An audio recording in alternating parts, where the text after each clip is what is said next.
So everything, the timing, everything has to be worked out according to the need of the spirit and not need of the gross.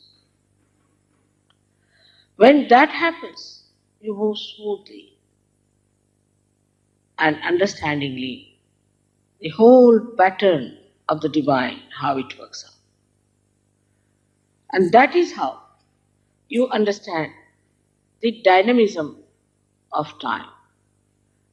Because you live in the present, not in the future or in the past. Actually, the past doesn't exist and future has not come. We don't know what future is. To come in the present, you have to be the spirit.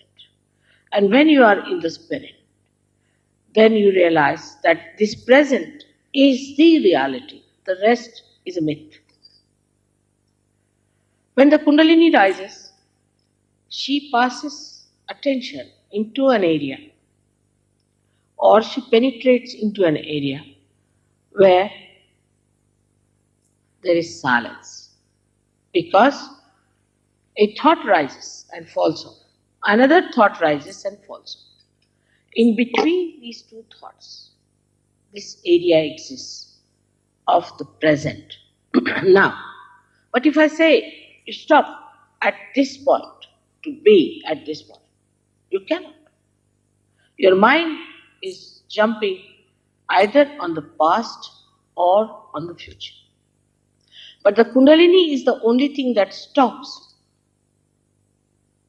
at present moment, so that you don't consider the past and the future, but you enjoy the present, the complete dynamism of the present, and you are effective. You are dynamic. You can do 1,001 things which normally you cannot do. And you are surprised how it works out.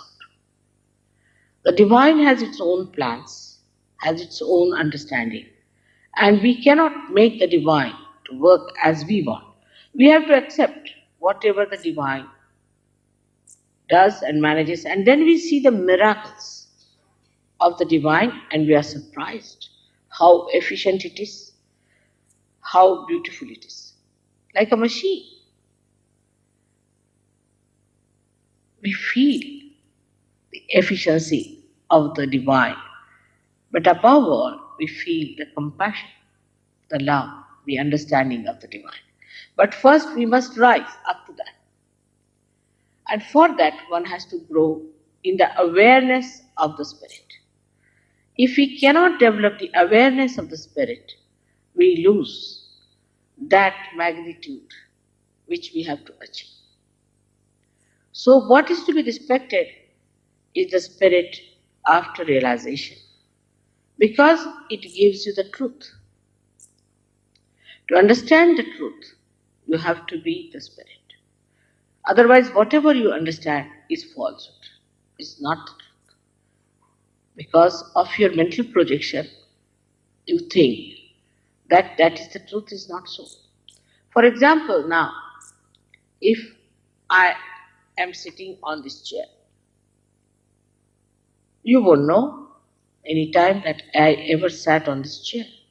But supposing there's a realized soul who comes round, immediately he will know that there was someone like me. For example, I say that Mozart was a realized soul. How do I know? He's dead now.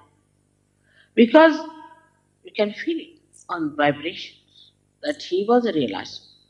I say Abraham Lincoln was a realized soul.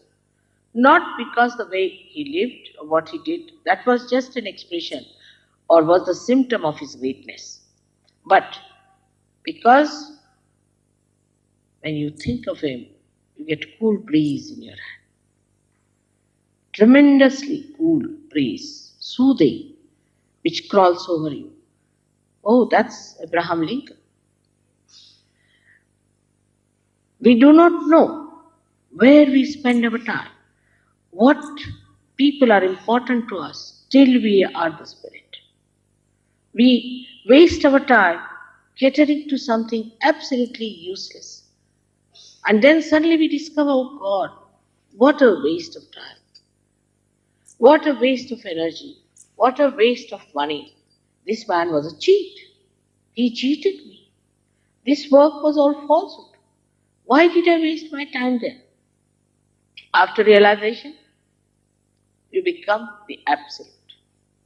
There is no relative value. You do not judge anything relatively. You just know what is absolute. And once you know the absolute, you are cocksure about it. There's no wavering. Thus you become an extremely powerful person and you know the truth about everything.